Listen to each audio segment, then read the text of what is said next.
50,000த்திற்கும் மேற்பட்ட மக்கள் கூட்டி அந்த கூட்டத்தில் கூட அவர்கள் பதிவு செய்து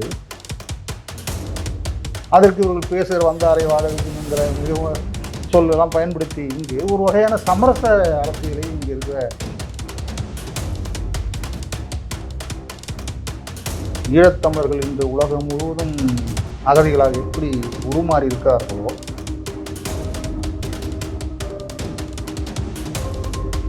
இல்ல இது ரொம்ப கடுமையா இருக்க மாதிரி இருக்காங்க. அப்ப நீங்க இதெல்லாம் பேசக்கூடாது, அரசியல் பேசக்கூடாது. உங்களுக்கு என்ன தேவை? இந்தியாவில் டெல்லியில் கோட்டையில் உட்காந்து ஒரு நாள் நிம்மதியாக தூங்கிட்டா கூட மறுநாள் இந்தியா இல்லாமல் போயிடுமோ? இயக்கங்கள் தமிழ் தேச மக்கள் கட்சி போன்ற இயக்கங்கள்லாம் தொடர்ச்சியாக அந்த வேலையை செஞ்சுது. அது கூட திடீர்னு அவருக்கு எங்கேயாவது இதில் தூங்கிக்கலாம். இன்னும் தொடர்ச்சியாக பண்ணுறாங்க, கைதாகிறாங்க, போகிறாங்க, இது பண்ணுறாங்க, தொடர்ச்சியாக கூட்டம் நடத்துகிறாங்க. அந்த ஓட்டு அரசியலில் உண்மையாக இருக்கா இல்லையாங்கிறதான் பிரச்சனை. நாளை உங்களுடைய நிகழ்வு வெற்றி பெறணும். தொடர்ந்து தமிழ் தேசிய சிந்தனைகள் வந்து தமிழரசனுடைய சிந்தனைகளை கடத்தி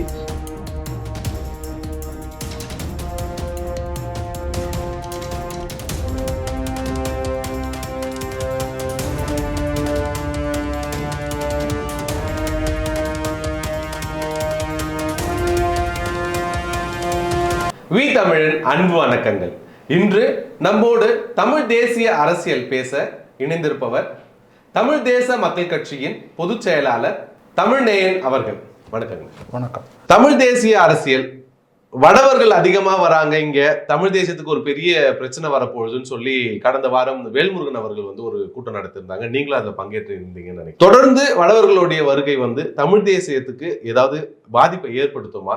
இன்றைக்கு இந்த சூழலை வந்து நம்ம அச்ச உணர்வோடு பார்க்க வேண்டிய தேவை இருக்கா? குறிப்பாக நீண்ட காலமாகவே இந்த தமிழக அரசியலில் தலையிடக்கூடிய தன்மையில் வடவர்கள் இருக்கிறார்கள் என்பது நாம் பார்த்து வருகிறோம். இது நேற்று நடந்த நிகழ்வாக நாம் பார்க்க வேண்டிய அவசியம் இல்லை. 100 ஆண்டுகளாக அவர்கள் தன்னுடைய ஆதிக்கத்தை பொருளாதார ரீதியாக இங்கு நிகழ்த்தி கொண்டிருக்கிறார்கள். கொஞ்சம் கொஞ்சமாக அவர்கள் தன்னுடைய அதிகாரத்தை அமைத்துக் கொள்கிறார்கள். அடிப்படையில் அவர்கள் நிலங்கள் வாங்கக்கூடிய அளவிற்கு, நிலங்களை தன்னுடைய சொந்த பெயர் வைத்துக் கொள்ளக்கூடிய அளவிற்கு இந்த இடத்தில் அவர்கள் வலுவாக இருக்கிறார்கள். சென்னை மட்டுமல்ல, சென்னையினுடைய கடந்தும் பல்வேறு பெருநகரங்களில் அவர்களுடைய ஆதிக்கம் என்பது இருக்கிறது. குறிப்பாக அவர்கள் வேலைக்கு வருகிறார்கள் என்பது மட்டுமல்ல, தொழிலில் அவர்கள் ஆளுமை செலுத்தக்கூடியவர்களாக மாறியிருக்கிறார்கள் என்பதுதான் நிதர்சன உண்மை. அதற்கு ஒவ்வொரு காலகட்டத்திலும் வடக்கு வாடுகிறது, தெற்கு தேய்கிறது என்று அண்ணாதுரை அவர்கள் சொன்னது அடுத்து பிறகு வந்த இயக்கங்கள் கூட அந்த சிக்கலை மையப்படுத்தி வடவர்களுக்கு எதிரான போராட்டமாக மாற்றி அமைத்திருக்கார்கள். குறிப்பாக 90களில் பல நெடுமாறன் போன்றவர்கள் எல்லாம் கூட இந்த வடவர் மார்வாடி எதிர்ப்பு என்கிற அடிப்படையில் ஒரு பெரிய மாநாட்டை கூட்டி மதுரையிலே ஒரு நிகழ்வு நடத்தியிருக்கிறார். இப்படி தொடர்ச்சியாக தமிழர்கள் அதற்கு எதிரான போராட்டங்கள் நடத்தி வருகிற சூழலில் கடந்த வாரம் தமிழக வாழ்வுரிமை கட்சியினுடைய தலைவர் வேல்முருகன் அவர்கள் பல்வேறு தமிழ் தேசிய இயக்கங்களை ஒருங்கிணைத்து சென்னையில் ஒரு மிகப்பெரிய போராட்டத்தை நடத்தியிருக்கிறார். அந்த போராட்டங்களை கூட இங்கிருக்கிற ஊடகங்கள் பதிவாக செய்யவில்லை. பதிவு செய்த இருந்தாலும் கூட அதை ஒளிபரப்பக்கூடிய அளவிற்கு அவருடைய ஆதிக்கம் இருக்கிறது என்பதுதான் உண்மை. அவசியம் இல்லைன்னு நினைக்கிறாங்களா, இல்ல ஆதிக்கம் இருக்குதுன்னு நம்ம நினைக்கணுமா? ஆதிக்கம் இருக்கிறது, அவசியம் இல்லை என்பது அளவுக்கு கடந்தால் தெரியும் அவர்களுக்கு. அவர்களுடைய ஒவ்வொரு இடங்களிலும் அவர்கள் நிறைந்திருக்கிறார்கள் என்பது எல்லா ஊடகத்துக்காரருக்கும் தெரியும். அதிலே மாற்று கருத்து இல்லை. ஆனால் அதை தடுக்கக்கூடிய இடத்தில் அவர்கள் இருக்கிறார்கள். தமிழர்களுக்கான தமிழர்களுடைய பொருளாதாரத்தை சார்ந்திருக்கக்கூடிய ஊடகங்கள் கூட அவர்களுக்கு அடிபணிந்திருக்கிறார்கள் என்பதுதான் உண்மை. அதனால தான் அந்த மிகப்பெரிய கிட்டத்தட்ட 50,000த்திற்கும் மேற்பட்ட மக்கள் கூட்டி அந்த கூட்டத்தில் கூட அவர்கள் பதிவு செய்து தன்னுடைய ஊடகங்களில் பதிவு செய்ய ஒரு தினத்தந்தி போன்ற இதழ்களில் மட்டும்தான் செய்தி வந்திருக்கிறது. அந்த அளவுக்கு சமூக ஊடகத்தலங்கள், செய்தித்தாள்கள் அனைத்திலும் அதை மறக்கடிக்கக்கூடிய அளவிற்கு, மாற்றி அமைக்கக்கூடிய அளவுக்கு இருக்கிறார்கள் என்பதை நாம் புரிந்து கொள்ளணும். ஆதிக்கம் அவர்கள் அந்த அளவுக்கு இருக்கிறது. குறிப்பாக அரசியலில் அவர்கள் தலையீடு அதிகமாக இருக்கிறது என்பதை நாம் புரிந்து கொள்ள வேண்டும். அண்ணா காலம் தொட்டு அப்படின்னு ஆரம்பிச்சிங்க, வடக்கு வாழ்கிறது தெற்கு தேய்கிறது அண்ணா சொன்னதுல இருந்து இது தொடர்ந்து பிரச்சாரமா இருக்கு. தொடர்ந்து இதான நடவடிக்கைகள் எடுத்துட்டு இருக்காங்க. அதுல பழநெடுமாறன் ஐயா எடுத்திருக்காங்க, இப்போ வேல்முருகன் எடுத்திருக்காங்கன்னு சொல்றீங்க. அப்போ நம்ம தொடர்ந்து இதுல வந்து இலக்காகிட்டே இருக்கோமா, எழுந்துட்டே இருக்கோமா? தொடர்ந்து இந்த பிரச்சாரங்கள் நடந்துட்டே இருந்தா கூட ஏன் அவங்களுடைய வருகையை நிறுத்த முடியல? அதுக்கான பொலிட்டிக்கல் வில், அரசியல் ரீதியான தீர்வு வந்து நம்மளுக்கு கிடைக்கலையா? இன்னும் நம்ம போராடிக்கிட்டே இருக்க வேண்டிய தேவை இருக்கா? இல்ல இனி இனி இது வந்து முடிவுக்கு வருமா? தொடர்ச்சியா போராடுகிறோம் என்கிற ஒரு செய்தி இருந்தாலும் கூட அதிகாரத்தில் நம்முடைய பங்கு என்ன என்பது கேள்விக்குள்ளாகுது. ஒரு இந்திய அதிகார மையம் வந்து இங்க வந்து ஆதிக்கம் செலுத்துகிறது. இந்திய அதிகார மையம் என்பது அவர்கள் வடவர்களுடைய கையில் இருக்கிறது.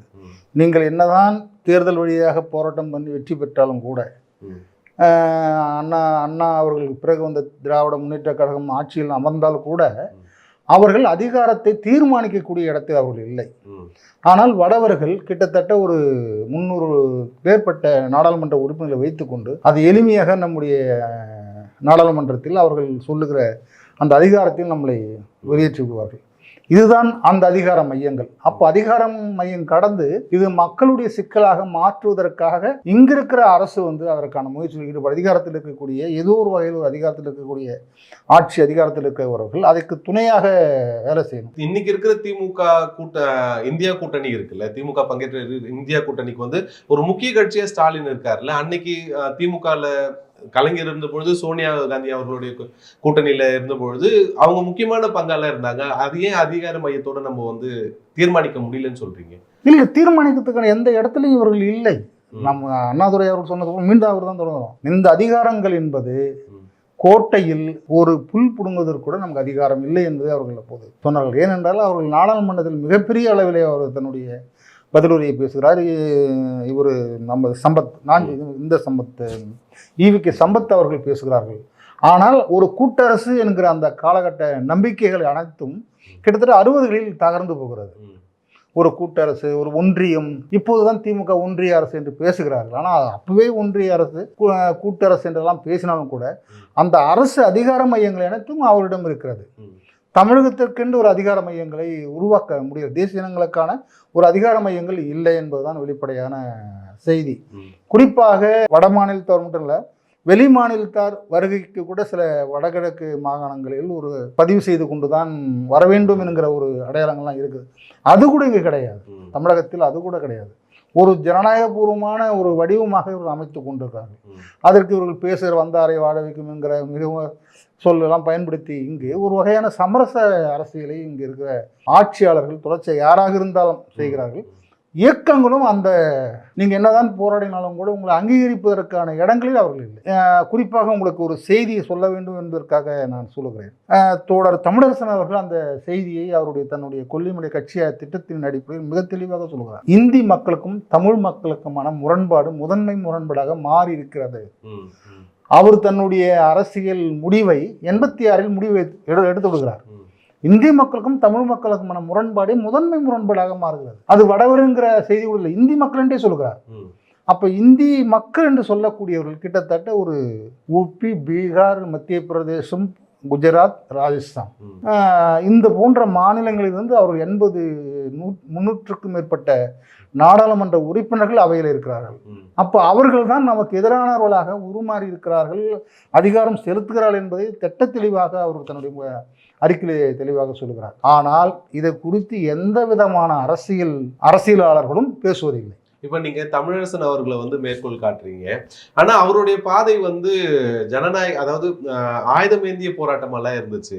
இப்ப அது வந்து அதுதான் எடுத்துதான் இதெல்லாம் நம்ம தடுக்க முடியும்னு ஒரு சூழல் வந்து வருதுன்னு நினைக்கிறீங்களா? இல்ல அதுதான் சாத்தியம் நினைக்கிறீங்களா? ஆயுத போராட்டம் என்பதல்ல அவருடைய செய்திகள். ஒரு அரசியலை முன்வைக்கிறார். அது வழி வந்தால் வேறு ஒன்றா இருக்கலாம். அவர் ஆயுத போராட்டம் நடத்தலாம், மற்ற இயக்கங்கள் வந்து ஜனநாயகபூர்வமான போராட்டமும் நடத்தலாம், அறவழியிலே போராடலாம், அதெல்லாம் மாற்றுக்கிறது கிடையாது. அவருக்கு அந்த வழி. ஆனால் அரசியல் என்பது பொதுவானது தானே, அரசியல் என்பது பொதுவானது. அப்போ இந்தி மக்களுக்கும் தமிழ் மக்களுக்குமான முரண்பாடு இப்போ மிகப்பெரிய அளவில் விஸ்வரூபம் எடுத்திருக்கிறது. ஒரு இடத்தில் கூட நம்முடைய தொழிலகங்கள் இல்லை. நீங்க ஏதாவது ஒரு தொழிலகம், தமிழ் தொழிலகம் அப்படின்னு சொல்றதுக்கான இடமே இல்லை. வணிக கடைகள் அனைத்தும் அவர்களுடைய கடைகள் எடுத்தும் சாதாரணமான மளிகை கடை கூட அவர்களுடைய கடைகளாக மார்க்கெட்டாக மாற்றிருக்கிறார்கள். இந்த சூப்பர் மார்க்கெட்டுங்கிற பேரில் மிகப்பெரிய இடங்களில் அவர்கள் நிறைந்திருக்கிறார்கள். அப்போ நீங்க என்ன ஹார்ட்வேர்ஸ் எல்லா நிறுவனமும் அவர்களுடைய தான். அப்போ நம்ம எங்க தான் போனோம்? நம்ம தமிழர்கள் வந்து இதுக்கு முன்னாடி அந்த வணிகத்துக்குள்ள இருந்தோம்ல, அதுக்குள்ள இருந்த வணிகர்கள் எங்கதான் போனாங்க? ஏன் அதை தொடர முடியாம ஒரு சூழல் அவங்களுக்கு ஏற்படுது? இதுக்கு ஏதாவது வலைப்பின்னல் இருக்கா? வலைப்பின்னல் என்பதை விட ஒரு அரசியலற்ற அனாதிகளாக உருமாறுகிறார்கள். ஈழத்தமிழர்கள் இன்று உலகம் முழுவதும் அகதிகளாக எப்படி உருமாறி இருக்கிறார்களோ அதுபோல தமிழகத்தில் அரசியல் அனாதைகள் என்ற ஒரு சொல் இருக்கிறது. இல்ல இது ரொம்ப கடுமையா இருக்க மாதிரி இருக்கா? இல்ல கடுமைன்னு சொல்ல இல்ல அப்படிதான் இருக்கு. இப்போ நம்ம அந்த சொல் வந்து தவறானதாக கூட இருக்கலாம். இன்னும் அப்படிலாம் இல்லை நல்லா தான் இருக்கிறோம் அப்படின்னு சொல்லலாம். உண்மையில் நாம் பேசிதான் ஆகணும். உண்மையை பேசுகிற போது அரசியலற்றவர்களாக இப்போது நீங்க தேர்தல் அரசியல் பார்த்துட்டு இருக்கிறோம், நம்ம பல்வேறு கட்சிகளை பார்த்துட்டு இருக்கோம், விஜய்க்கு கூட்டம் கொடுத்து இதெல்லாம் பார்க்கும்போது என்ன பேசுறாங்க மக்கள்?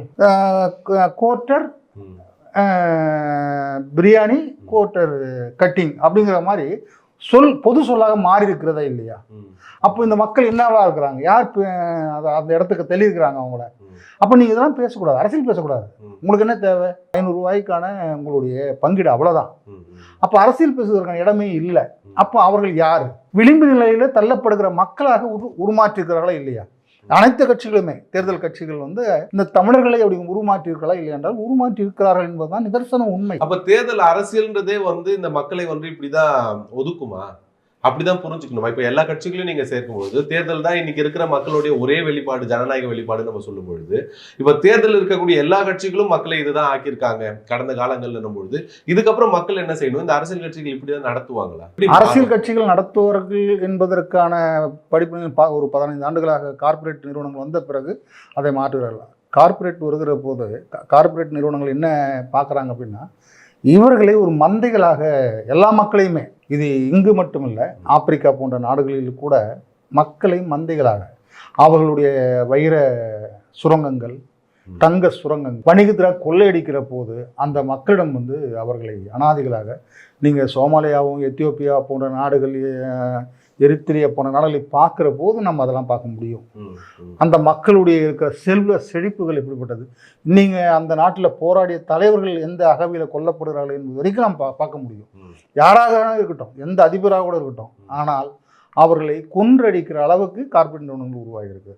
சரி, இங்கே என்ன அப்படின்னா, மக்களையே கொன்றடிப்பது, மக்களையே ஒரு பழக்கத்திற்கு உருவாக்குவது. அந்த பழக்கம் என்பது என்னன்னா, இவர்கள் அனைவரும் இப்படி தான் இருப்பார்கள், நாமளும் அவர்களோடு இணைந்து கொள்வதற்கான வாய்ப்பை ஏற்படுத்திக் கொள்வது அப்படிங்கிற நிலையில் தான் வந்து இன்னைக்கான சூழல் வந்து அரசியலற்ற அனாதிகள் சொல்லுடைய பொருள் அதுதான். இல்லை, அவர்கள் விழிப்புணர்வு அடைவார்கள் என்பது நம்பிக்கை நமக்கு இருக்கு. நம்மளை போன்ற இயக்கங்கள், எங்களை போன்றவர்களெல்லாம் நம்பிக்கையோட தான் வேலை செய்கிறோம். ஆனாலும் கூட நம்முடைய நம்பிக்கைகளையும் தகர்த்தெறிந்து விட்டு அவர்கள் தன்னுடைய அதிகாரத்தை நிறுவுகிறார்கள் என்பதை நாம் ஏற்றுக்கொண்டுதான் ஆக வேண்டும். தமிழ்நாடு வந்து இந்தியாக்குள்ள, இந்த கூட்டமைப்புக்குள்ள இருக்கு, இந்தியான்ற கூட்டமைப்புக்குள்ள இருக்கிற ஒரு நாடா வளர்ந்துட்டு இருக்கு, கல்வியில மேம்பட்டு இருக்கு, பொருளாதாரத்துல மேம்பட்டு இருக்கு, மருத்துவத்துல மேம்பட்டு இருக்கு, தினசரி செய்திகள் வந்துட்டு தானே இருக்கு. அப்போ அரசியலற்ற இந்த மக்கள் தானே இதை உருவாக்குறாங்க. இப்போ தமிழ்நாடு வளர்ந்து இருக்கு அப்படிதானே பார்க்கணும். அப்படி பார்க்க இது அப்படிதானே இருக்கு. நான் எல்லா இடத்துலையும் சொல்லுவேன் என்னன்னா, தமிழர்களுடைய ஒரு வழி வழியாக வருகிற அறிவு செல்வம் அது.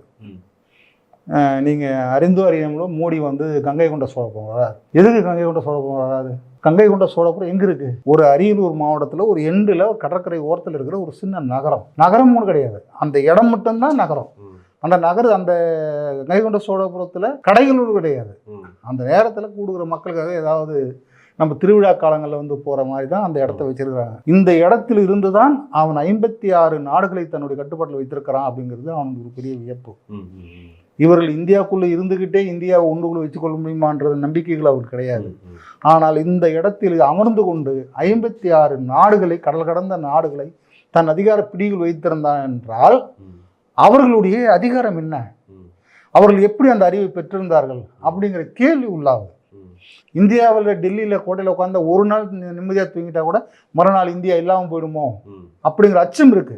ஆனால் இவங்க எந்த விதமான அப்போ அந்த இடத்துல தான் நம்ம சொல்லுகிறோம், இவர்களுடைய தமிழர்களுடைய வளர்ந்திருக்கிறார்கள், தமிழர்கள் படித்திருக்கிறார்கள், தமிழர்கள் முன்னேறி கொண்டிருக்கிறது என்பதையெல்லாம் கூட இந்த அறிவு சமூகம் தனக்கான இடங்களை அரசியலற்றவர்கள் என்று சொல்லுகிற நம்ம அதுக்காக இதெல்லாம் இணைக்க வேண்டிய அவசியம் கிடையாது. ம். இவர்கள் அதை மீறியும் தன்னுடைய இடத்தை நிறைவு செய்கிறார்கள். ஆனால் அதிகாரம் என்கிற அந்த இடத்தில் இவர்கள் அமருவதற்கு தொடர்ச்சியான முயற்சி ஈடுபட்டாலும் கூட அந்த இடம் மிகப்பெரிய இடமாக இருக்கிறது. நான் இந்த இடத்துல இதை மேற்கோள் காட்டி கேட்கணும்னு நினைக்கிறேன். அரசியல் ஒரு சாக்கடை. அரசியலை அந்த சாக்கடையில் இறங்கினா நீயும் அசிங்கமா தான் போகணும்னு சொல்லி ஒரு சொல்லாடல் வந்து பொது சமூகத்துல இருக்கு. அது தொடர்ச்சியை இப்போ வந்து பயன்படுத்தக்கூடியதாக நம்ம பார்த்துட்டு இருக்கோம். இப்போ இது வந்து இந்த மக்களை நகர்த்திடுச்சா வெளியில அரசியல் இருந்து? நான் ஏன் அரசியல் செய்யணும்? படிக்கிற மாணவர்களுக்கு எதுக்கு அரசியல்? நீங்க வேலைக்கு போ, உனக்கு எதுக்கு தேவையில்லாத அரசியல் சொல்லி இந்த கேள்விகள் வந்து தமிழர்களை வந்து அரசியலை விட்டு நகர்த்திடுச்சா? இது அறிந்தோ அறியாமலோ தமிழகத்தினுடைய மாற்றத்தை உருவாக்குவதற்கு தேர்தல் வழியில், ஜனநாயக வழியில் ஒரு மிகப்பெரிய மாற்றத்தை உருவாக்க அண்ணா சொன்ன சொல்லுதான் இது. சாக்கடை என்று சொல்லவில்லை அவரை. மாணவர்கள் உங்களுடைய வேலைகளை நீங்கள் செய்யுங்கள், அது அரசியல் உங்களுக்கு அப்பாற்பட்டது. ஆனால் மாணவர்கள் போராடிய போது அதை அவர் பயன்படுத்தி கொண்ட ஒரு இடம், வளர்த்திருக்கப்பட்ட இயக்கம். ஆனால் மாணவர்களுக்கு அவர் சொன்ன முறை வந்து என்பது முற்றிலுமாக அவர் அதை புறந்தள்ளுறார். ஆனால் 70களில் மாணவர்கள் இந்தியாவை தீர்மானித்தார்கள். போராட்டங்கள் மூலமாக இந்தியா முழுக்கவே போராடிய சக்திகளாக, அறிவாளிகளாக உருவானது மாணவர்களால் தான். இதை யாராலையும் தடுக்க முடியல. அவர்கள் தான் பின்னாடி ஒரு மிகப்பெரிய தலைவர்களாக உருவான வரலாறுலாம் உண்டு. ஆனால் ஒரு மாற்றத்தை உருவாக்கினார்கள் என்பதையே நாம் மறுக்க முடியாது. இப்போ நீங்கள் என்னதான் மாணவர்கள் எதுக்கு அப்படின்னா, எங்கே மாணவர்கள் என்ன வேலை செய்கிறார்கள்? அவர்கள் கார்ப்பரேட் நிறுவனங்களுக்கு தன்னுடைய உழைப்பை, தன்னுடைய கல்வியை அவர்கள் விற்பனை செய்கிறார்கள். ஆனால் அவர்களுக்கு போதுமான அளவுக்கு வருகிற போது அவர்களை வெளியேற்றி விடுகிறார்கள். இது நடக்குதா இல்லையா? இங்கே நடந்தது தான் இருக்கு. இதுதான் இந்த கேள்வி தான் நமக்கு எழும்புகிறது. எவ்வளோ ஐடி நிறுவனம் வந்திருக்கீங்க, எல்லோருக்கும் எவ்வளோ கூலி தராங்க அப்படின்னா அவர்களை விட பல மடங்கு குறைவாக கொடுக்குறாரு.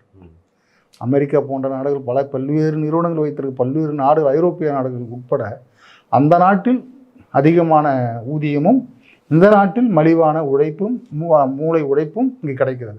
அதெல்லாம் அந்த நிறுவனங்கள் இங்கே பயன்படுத்திக்கிறாங்க. அவ்வளோதான்.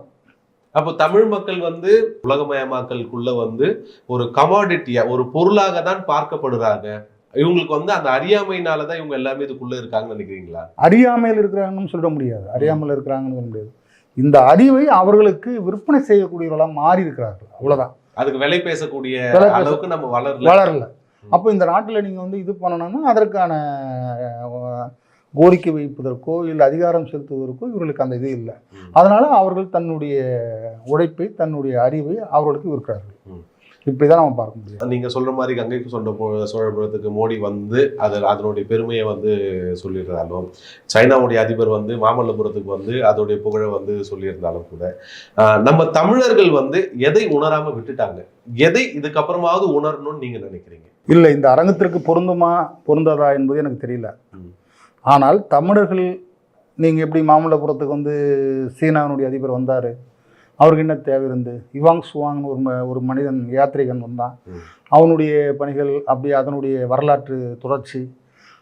அந்த வரலாற்று தொடர்ச்சியில் வந்து நீங்கள் இன்னொரு மரபு, அந்த மாமல்லபுரத்தை சுற்றி காஞ்சிபுரம் போன்ற கூடங்களில் இருந்த அந்த வாழ்க்கை முறை, அறிவு சமூகம், அவங்களாம் யார் அப்படிங்கிற போது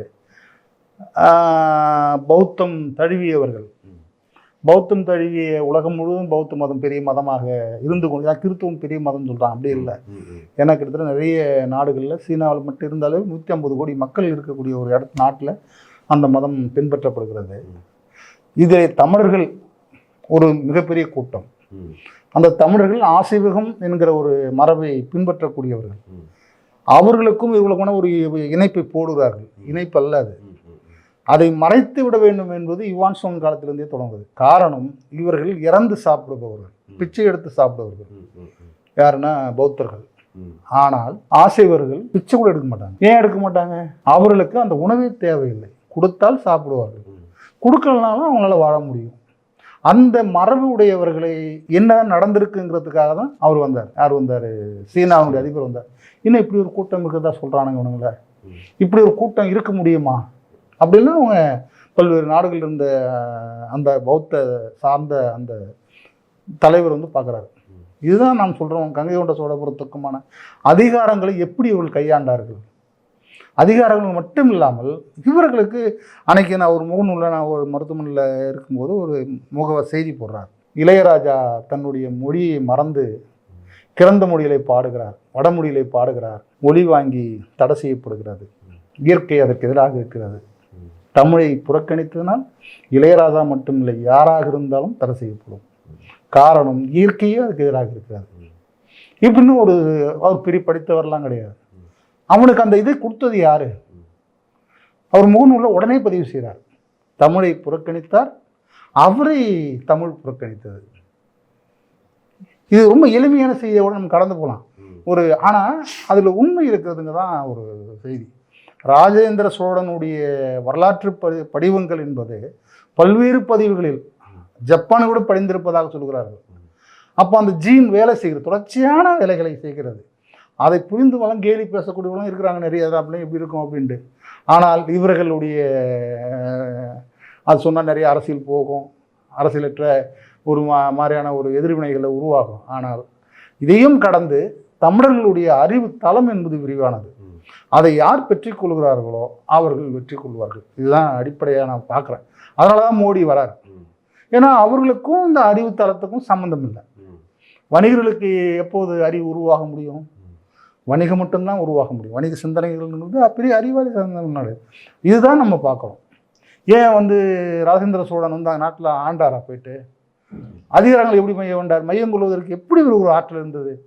அதுதான் ஒரு அறம் சார்ந்த ஒரு விழுமியங்கள் என்பதை நான் புரிந்து கொள்றதாக சொல்லுவேன். நீங்க போன பதில்ல ஆசீவகம் அப்படின்ற ஒரு கோட்பாடை முன்வைக்கிறீங்க. அதுனா என்னன்னு சொல்லி ஒரு சுருக்கமா ஒரு விளக்கம் கொடுக்க முடியும்? இல்ல, கோட்பாடுன்னு முன்வைக்கிற அது ஒரு மக்கள், அந்த மக்கள் இது பின்பற்றக்கூடியவர்களாக இருக்கிறாங்க. அதுக்கு ஒரு மதமா மதம்னு சொல்லிட முடியாதுங்கிறதும் அதில் ஒரு பெரிய சிக்கல். அவர்கள் அதை பின்பற்றுகிறார்களா, அதை நீங்கள் இப்படி தான் இருக்குன்னு சொல்கிறாங்கன்னா அப்படி இல்லை. நான் பல்வேறு நபர்கள்ட்ட பேசுகிற போது, அதனுடைய ஆய்வாளர்கள்ட்ட பேசுகிற போது, நீங்கள் சொல்கிறீங்க பேசுகிறீங்க, அவருடைய மனநம் பல்வேறு இதில் பேசுகிறாங்க அவங்க. சரி, நீங்கள் என்ன சொல்ல வரீங்க, நீங்கள் செத்து போயிட்டீங்க அப்படின்னு நாங்கள் எப்படி இது பண்ணுறது, அதை அவங்க தெரிஞ்சுப்பாங்க அப்படிங்கிறாங்க. இது நாங்களாம் பண்ணணும்னு அவசியம் கிடையாது. யார் மீதும் எங்களுடைய கருத்துக்களை அவர்கள் மீது திணிக்கக்கூடாதுங்கிறது தான் ஆசிரியத்தின் அடிப்படையிலாம் சொல்கிறாங்க அவங்க. ஆனால் அவர்கள் தொல்காப்பிய இலக்கணத்தை முழுமையாக சொல்லக்கூடியவர்களாக இருக்கிறார்கள். திருக்குறள் 1300 மனநம் இல்லாமல் சொல்லுகிறார்கள், அதுவாக பேசுகிறார்கள். இதெல்லாம் எப்படின்னா எழுதி வச்சிருக்கீங்களா, படிச்சிங்களா? படிச்சிருக்கிறேன், அவ்வளோதான். அதுக்கு மேலே நான் உரையாடல் நடத்த தயாராக இல்லை. இல்லை, இதுல என்னன்னா தோப்பா அரமசிவம் ஐயா இதை பத்தி ஆசிரியத்தை படி புத்தகங்கள் எழுதும்போது ஐயனாரும் கூட நம்ம சிறு தெய்வங்கள்லையும் குறிப்பிடக்கூடிய நம்ம ஊர்களில் குலதெய்வங்களாக இருக்கக்கூடிய ஐயனார் இவங்கெல்லாம் கூட ஆசீவகத்தோடைய ஒரு தொடர்ச்சின்னு சொல்லி எழுதியிருக்காங்க. ஐயப்பனும் கூட ஆசீவகத்தோட தொடர்ச்சிலாம் தோப்பாயா தொட்டுட்டு இருப்பாங்க அந்த நூல்களில். அப்ப இது ஒரு மதமா இருக்குமா? இதை யாரெல்லாம் கையகப்படுத்தினாங்க? அப்போ இவங்கெல்லாம் ஆசீவகத்தோட குறியீடுகளா? அதை பற்றி நீங்க ஏதாவது இல்லை, பதிவுகள் சொல்றாங்க. ஐயனாருங்கிற பதிவுகள் முழுக்க ஆசீவக மரபோட தொடர்புடையவர்கள் சொல்றாங்க. அது ஐயப்பன் இதெல்லாம் பின்னாடி பேசுறாங்களே. ஆனால் நம்ம அறிந்த அளவு அது பெரிய அது நம்ம கடற்கரையில் போயிட்டு நம்ம ஓரமாக நிற்கிற ஆட்கள் தான்.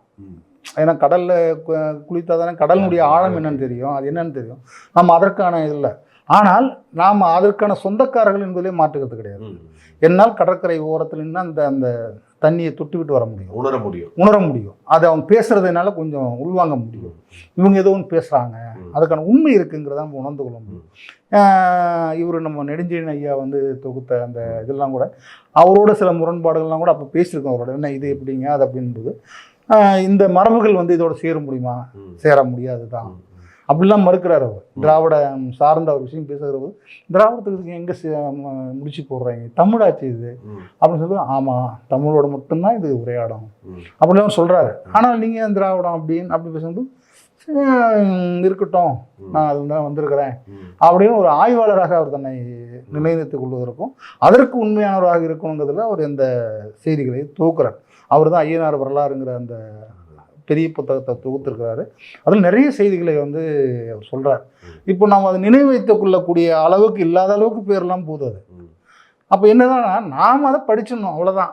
படிச்சுட்டு அதனுடைய சாரத்தை புரிந்து கொள்வதற்கு நம்ம முயற்சி பண்ணணும். அதுக்கு நம்ம அரசியல் வேறு ஒரு வழியில் பயணம் பண்ணுறதுனால அதையும் நாம் தெரிந்து கொள்ளணுங்கிறது தான் எங்களுடைய விருப்பம்.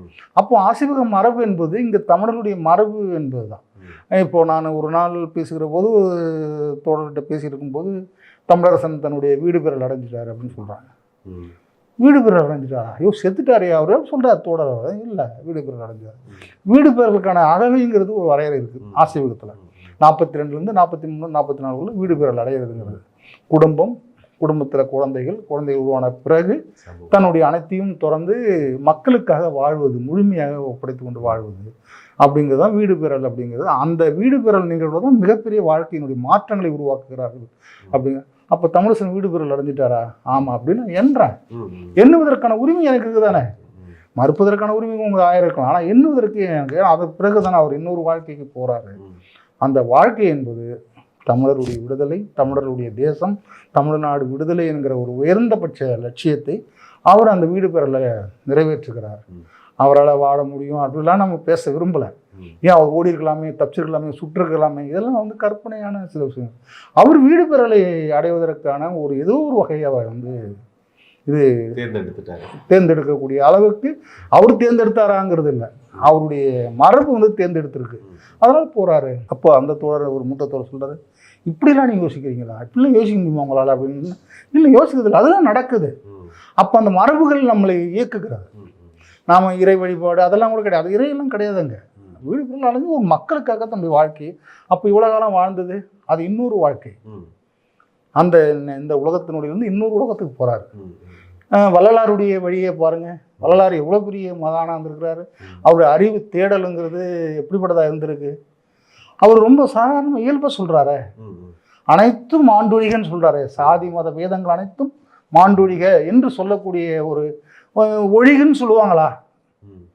ஒரு ஒரு இறை சார்ந்த அவருடைய வில்லுடைய உடைத்து இருக்கிற ஒரு மனிதன் ஒழிஞ்சு போட்டோம் அப்படின்றாருன்னா அதனுடைய தாக்கங்கள் தமிழரிடம் இல்லைங்கிறதானே சொல்கிறாரு. தமிழர்களிடம் இடையில் வந்து நுழைந்த அந்த மதங்களோ அந்த சாதியோ மாண்டொழிக என்று சொல்கிறாருன்னா அப்போ அந்த அளவுக்கு அவருடைய தரிசனத்தை நம்ம பார்க்க வேண்டிய தேவைகள் இருக்குது. நம்ம வந்து இறை சார்ந்த விஷயங்கள் சொல்ல, இப்படியெல்லாம் அவர்கள் பயன்படுத்துகிறார்கள், யோசிச்சிருக்காங்க. அதை சமூகத்துக்கு நலனுக்காக நிறைய இடங்கள்ல பயன்படுத்தி அவருடைய அருட்பா வருகிறதும் சொல்கிறார். நான் முன்னாடி எழுதின நூல்கள் அனைத்தும் எனக்கு தேவையற்றவை, அருட்பாவை போதும் என்று சொல்கிறார். தன்னுடைய நூல்கள் அனைத்தையும் மறுத்துவிட்டு தான் புதுசாக வராது. ஆனால் அவர் கொல்லப்படுவதாகவும் அவர் வீடு பெற அடைவதாக நம்ம சொல்கிறோம், அவர்கள் கொண்டு விட்டதாக அவர்கள் ஒரு கட்டுக்கதைகள் சொன்னாலும் கூட. ஆனால் வள்ளலாருங்கிற அந்த மனிதன் உயர்வான இடத்துல தான் தமிழர்களால். வள்ளலாரை மிஞ்சுகிறவனும் வள்ளலாரை அழிக்க நினைக்கிறவர்களும் அழிந்து போன வரலாறு உண்டு. வள்ளலார் யாரும் நீங்கள் பண்ணிட முடியாது. இதுதான் நாங்கள் தமிழரசனும் சொல்கிறோம். நான் ஒரு கூட்டத்தில் போன ஆண்டு நினைவேந்தல் கூட்டத்தில் சொல்கிறேன், நீங்கள் தமிழரசனை கொண்டு விட்டதாக, தமிழரசனை இது பண்ணி விட்டதாக எண்ணுகிறீர்கள். இல்லை, அவர் விரிந்த தளத்தில் போய் கொண்டிருக்கிறார். விரிந்த தளத்தில் இன்று எல்லோராலும் போற்றப்படுகிற ஒரு தலைவராக அவர் போகிறார். பிரபாகரன் நந்திக்கடலை கரைந்து போனார் என்று சொல்லுகிற போது கரைந்து போட்டுமே, கடல் ஒரு மாக்கடல் வந்து அதை உள்வாங்கியதில்ல, உலகம் ஃபுல்லாக அந்த கடல் போகுதில்லை. அப்படியே நீங்க பார்க்க மறுக்கிறீங்க. அந்த செய்திகளை நாம் தமிழர்களுக்கு கடத்தணும். செம்மொழியை ஆழ்ந்து திரிகிறது முள்ளி நந்திக்கடலில் என்று இன்குலாப் எழுதுவார், அழகாக எழுதுவார் அவருடைய அந்த இது. அப்படிதான் நான் பிரபாகரன் இருந்தார். இன்ற விஷயங்கள் அது மாக்கடல் கரைந்து போகிறார். அந்த கடல் உலகம் ஃபுல்லாக வியப்பித்திருக்கிறது. உலகம் முழுக்க மக்கள் ஏதோ ஒரு இடத்தில் தன்னுடைய பாதங்களை தொட்டு விட்டு வணங்கிட்டு வருகிறார்கள். அந்த இடங்களில் பிரபாகரன் இருக்கிறார். இப்படி நம்ம அதை யோசிக்கணும். அதாவது அவருடைய அந்த தலைவர்களுடைய கருத்துக்கள் இந்த உலக கருத்துக்களோட ஒற்று போய் சீக்கிரம் அது எல்லார் மக்களையும் போய் சேர்ற அளவுக்கு பரவிடும்ன்றதை நீங்க சொல்ல வரதான் நான் எடுத்துக்கிறேன். இல்ல, பரவுதுன்னு சொல்லல, அது அப்படிதான் வாழ்ந்துட்டு இருக்கு. அது ஒரு வாழ்க்கை முறை. அந்த நம்பிக்கை நமக்கு எப்போ இருக்கிறதோ அப்போது நாம் நிறைவடைகிறோம். வாழ்க்கையினுடைய இன்னொரு முறைக்கு நாம் நிறைவடைகிறோம். அதுதான் தமிழ் நமக்கு சொல்லி கொடுத்துருக்கிறது. நீங்கள் என்னதான் நீங்கள் வடவர் எதிர்ப்பு அப்படின்னா கூட அவர்களால் இந்த இடங்களில் கொள்ளையடித்து இது பண்ணலாம், நிலை பெற முடியாது. அதற்கான நான் சொன்ன தொடக்கத்தில் சொன்ன அரசியலற்ற அனாதைகளாக மாறியிருக்கிறார்கள் என்ற சொல் கூட ஒரு வன்மையான சொல் தான், நான் மறுக்கல. ஆனால் அதனுடைய வெளிப்பாடு அவ்வளோ தூரம் கோபம் வரணுமா அப்படிங்கிறத நீங்கள் கேட்கலாம். கோபங்கிறத விட இப்படி ஒரு சில நேரங்களில் வெளிப்பட தானே செய்யும், அந்த வெளிப்பாடு தான் அது. அப்படி இல்லை, இவர்கள் வந்து அதற்கான தொடர்ச்சியான முயற்சிகளை ஈடுபடுவார்கள் என்பதற்கான ஒரு வழிதான். தொடர்ந்து தமிழரசன் அவர்களுடைய கொள்கைகளில் வந்து தொடர்ந்து பரப்புரை செய்துட்டு அவருக்காக கூட்டங்கள் வந்து வருடம் நடத்திட்டு வரீங்க. இன்னைக்கு தமிழ் தேசிய அரசியல்ல வந்து தமிழரசனை தூக்கி பிடிக்கக்கூடியவர் வேல்முருகன் அவர்கள் சட்டசபையில பேசிட்டு இருக்காரு. அரசியல் கட்சிகள் வந்து இன்றைக்கு நம்ம எதுவும் செய்யல, நம்ம நீங்க சொன்ன வார்த்தையில இருந்து எடுத்தாலும் கூட வேல்முருகன் அவர்களும் ஒரு அரசியல் கட்சி தானே, அவர் ஒரு மாற்றத்தை கொண்டு வந்துருவாரா? அந்த அரசியல்ல மாற்றங்கள் ஏற்படுமா? மாற்றங்களை கொண்டு வருவாரா அப்படிங்கிறது நீண்ட காலம் பேசிகிட்டே தான் இருக்கிறோம் அவரோட. அப்படி இல்லை அது. ஆனால் ஒரு பேசும் பொருளாக மாற்றுகிறார். அதில் அவருக்கு ஒளிமறைவெல்லாம் கிடையாது. இப்போ சட்டசபையில் போய் என்ன பேசிங்க வரணும், அது என்ன சட்டசபையாக நடந்துட்டு இருக்கு? அந்த இடத்துல தமிழரசனுக்கு மணிமண்டபம் கட்டணும், அவருக்கு புலவர் கலிபுரம் கட்டணும், என்ன இருக்கு? நான் முதலிலே சொன்னது மாதிரி தான், ஒரு மனிதனை இயக்கி கொண்டிருக்கிறது. ஏதோ ஒரு இடத்துல ஒரு உண்மையை நாம் உணர்ந்து கொள்ளுகிற போது அந்த மனிதனை இயக்குகிறது. அந்த மனிதனை இயக்குறதுனால சொல்றாருன்னா எடுத்துக்கலாம். நம்ம அவர் சட்டசபையா அவ்வளோ ஒன்று பேசணும், மணி ஒன்று கட்டுங்க அப்படின்னு ஏன் சொல்லணும்? அவசியம் இல்லையே. ஆனால் அதுதான் நம்ம இதை சொன்னேன் என்னன்னா, அவர் அந்த மக்களோட வாழ்ந்தவர்களுடைய தொடர்பு, அந்த மக்களோட அவர் இருந்த உறவு, அந்த தொடர்ச்சி சொல்றீங்க, அந்த நீட்சி ஒருத்தரோட இயல்பும் வந்துடும்ல. ஒரு கோபத்தில் பேசுவீங்களே நீங்க அப்படின்னு பேசுவீங்க, ரொம்ப கோபமாக பேசுவீங்க போது அந்த இந்த மணிமண்டபம் இதெல்லாம் யாராருக்கும் கடற்கரை முழுக்க வியப்பித்திருக்கிறது. இந்தியாவில் தமிழ்நாட்டில் அதிகமான மணிமண்டபம் இருக்கு. ஆனால் இந்த மண்ணினுடைய உழைப்புக்காக, இந்த மண்ணினுடைய மக்களுக்காக வாழ்ந்த ஒரு மனிதனுடைய மணிமண்டபம் வேணும் என்பது உண்மையான ஒரு வேட்கையை கூட அவருக்கு உருவாயிருக்கலாம். அதெல்லாம் சட்டசபை பேசுகிறாரு. அதுக்கு அவங்களுக்கு என்னென்னு புரிஞ்சதா இல்லையாங்கிறதா இல்லை. ஆனால் அவங்க அதனுடைய கட்சியினுடைய முன்னாள் தலைவராக இருந்தாருன்னா அது பதில் சொல்லியிருப்பார். ஆனால் இப்போ இருக்கிற தலைவர்களுக்கு தெரியுதா தெரியலையாங்கிறதெல்லாம் நமக்கு போனால் கூட, ஆனால் எதிர்க்கிறாங்க, அவரை எதிர்க்கக்கூடிய அளவுக்கு இருக்கிறார். ஆனால் அவர் பேசுகிறார், தொடர்ச்சியாக பேசுகிறார். சரி, இவரை போய் நம்ம என்ன பண்ண முடியும் அப்படிங்கிற இடங்கள் வளர்ச்சி பெற்றிருக்கிறதுங்கிறதுல நம்புகிறாங்க. தமிழ் தேசியம்ங்கிற சொல் வந்து வளர்ச்சி பெற்றிருக்கிறது, தமிழ் தேசியம் வந்து இங்கே அடைவதற்கான ஒரு இடங்களை வந்து அடைந்திருக்குங்கிறத திராவிட இயக்க ஆளர்கள் கூட மறுக்க முடியாத அளவுக்கு ஏதாவது பேசிட்டு இருக்கலாமே தவிர்த்து மறுத்து விட்டு அவர்களால் போக முடியல. இன்றைக்கு எல்லாரும் தமிழர் பேச வேண்டிய கட்டாயத்துக்குள்ள வந்துதானே, அதை கடந்து போக முடியாது அவங்களால. அதுதான் அந்த சட்டசபையில் கூட அவர் பேசின முறையை நான் பார்க்குறேன். அதற்கு சின்ன சின்ன இயக்கங்கள், நம்மளை போன்ற இயக்கங்கள், தமிழ் தேச மக்கள் கட்சி போன்ற இயக்கங்கள்லாம் தொடர்ச்சியாக அந்த வேலையை செஞ்சுது. அது கூட திடீர்னு அவருக்கு எங்கேயாவது ஒரு இதில் தோணியிருக்கலாம். இன்னும் தொடர்ச்சியாக பண்ணுறாங்க, கைதாகிறாங்க, போகிறாங்க, இது பண்ணுறாங்க, தொடர்ச்சியாக கூட்டம் நடத்துகிறாங்க.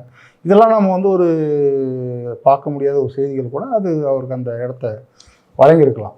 நீங்கள் தொடர்ந்து இயக்க அரசியல் செய்யக்கூடியவங்க, அரசியல் ஓட்டு அரசியலை இருந்து நகர்ந்து இயக்க அரசியல் செய்யக்கூடியவங்க, நீங்கள் எப்படி வேல்முருகன் அவரோட இணைஞ்சு பயணிக்க முடியுது? அவர் ஓட்டரசியலில் இருக்கக்கூடியவர், எப்படி இணைஞ்சு பயணிக்க முடியுது? அவருடைய வளர்ச்சி தேவைதானா ஓட்டரசியலில்? இல்லை, ஓட்டரசியல்னு ஒரு மோசமான ஒரு அரசியல் கிடையாது. அது மக்களால் ஏற்றுக்கொள்ளப்படுகிற, மக்கள் அங்கீகரிக்கணுங்கிற ஒரு முறை. அது புரட்சிகர நாடுகள், புரட்சி நடத்திய இயக்கங்கள் கூட ஓட்டரசியல் ஈடுபட்டு. நம்ம மறுக்கிறோம், அது பெரிய மாற்றங்கள் உருவாக்காது. ஒரு வகையான ஒரு தொடர்ச்சி வந்து நம்ம பேசலாம்.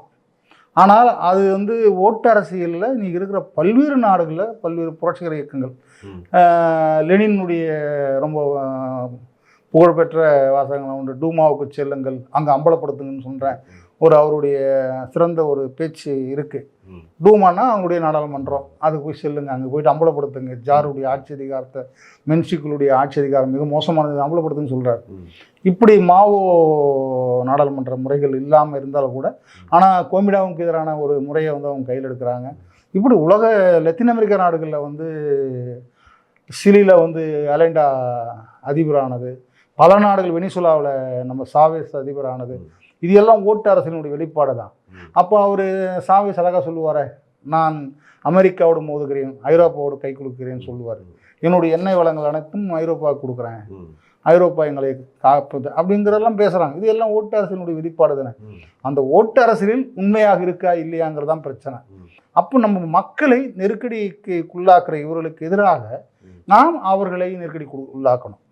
அது வாய்ப்பு இருக்கிறதா நான் நம்புகிறோம். நம்ம ஒரு அந்த தமிழ் தேசங்கிற ஒரு சொல்லாடல், தமிழ் தேசிய அரசியல் என்பது அவர்களுக்கு நெருக்கடி கொடுக்கும். நீங்கள் இதை பேசாமல் நீங்கள் போக முடியாதுங்கிற ஒரு நெருக்கடி உள்ளாக்கலாம். அதுக்கான நம்பிக்கைகள் இருக்கலாம். அதில் அவருடைய வேல்முருகன் தொடர்ச்சியாக பேசுகிறாரு. வடவர் எதிர்ப்பு மட்டும் இல்லை, ஏதாவது ஒரு சிக்கல்னா வந்து அதை பேசக்கூடியவராக இருக்கிறாரு. மற்ற ஓட்டு அரசியல் இருக்கிற கட்சிகள் அது பேசுகிற மாதிரியோ, மற்ற பெரும் கட்சின்னு சொல்லக்கூடியவங்களோ அதெல்லாம் தெரியலங்கிறத நான் பார்க்குறேன். அதை குறித்தெல்லாம் ஒரு பெரிய உரையாடலோ பேசுவதற்கான பொருளோ அப்படி இருக்கிற மாதிரிலாம் திராவிட முன்னேற்ற கழகம் அதெல்லாம் கடந்து போன மாதிரி தான் நம்ம பார்க்குறோம். வேறு ஒரு தளத்தில் இருக்கிறாங்க. மற்ற கட்சிகளுக்கு அதை பற்றி எதுவுமே தெரியலங்கிற மாதிரி தான் பார்க்குறோம். அதனால அதை நம்பிக்கை அளிக்கக்கூடியதாக இன்னும் அவருடைய இன்னொரு வளர்ச்சி போக்குகள் அவருக்கான தளம் வந்து விரிவான தளமாக மாறுமானால் அதற்கான வாய்ப்புகள் வந்து இருக்கலாம்னு நம்புகிறோம். அவருடைய செயல் அனைத்துக்கும் போகிறது இல்லையே. அவர் தேர்தல் பிரச்சாரம் பண்ணும்போதோ தேர்தலுக்கும் நம்ம போகிறது இல்லையே. அவர் தமிழர்களுடைய பிரச்சனையை எடுக்கிற போது நம்ம போகிறோம். தமிழர்களுடைய சிக்கல் வருகிற போது அவர் போராடுகிற போது நம்ம அவருக்கு ஒரு துணையாக நம்ம நிற்கிறோம். மற்ற இடங்களில் அவர் சட்டசபையில் பேசுகிறது அதுக்கெல்லாம் கூட நம்ம எதுவும் போகிறது இல்லையே. அந்த மாதிரி தான் நம்ம பார்க்குறோம். அதை நாளை உங்களுடைய நிகழ்வு வெற்றி பெறணும். தொடர்ந்து தமிழ் தேசிய சிந்தனைகள் வந்து தமிழரசனுடைய சிந்தனைகளை கடத்தி உங்களுடைய சிந்தனைகளையும் அதிலும் சேர்ந்து அடுத்த தலைமுறைக்கு இது கடந்து போகணும்னு சொல்லி வாழ்த்திட்டு அவங்களுடைய நேரத்துக்கு மிக்க நன்றி சொல்லுங்கள். நன்றி.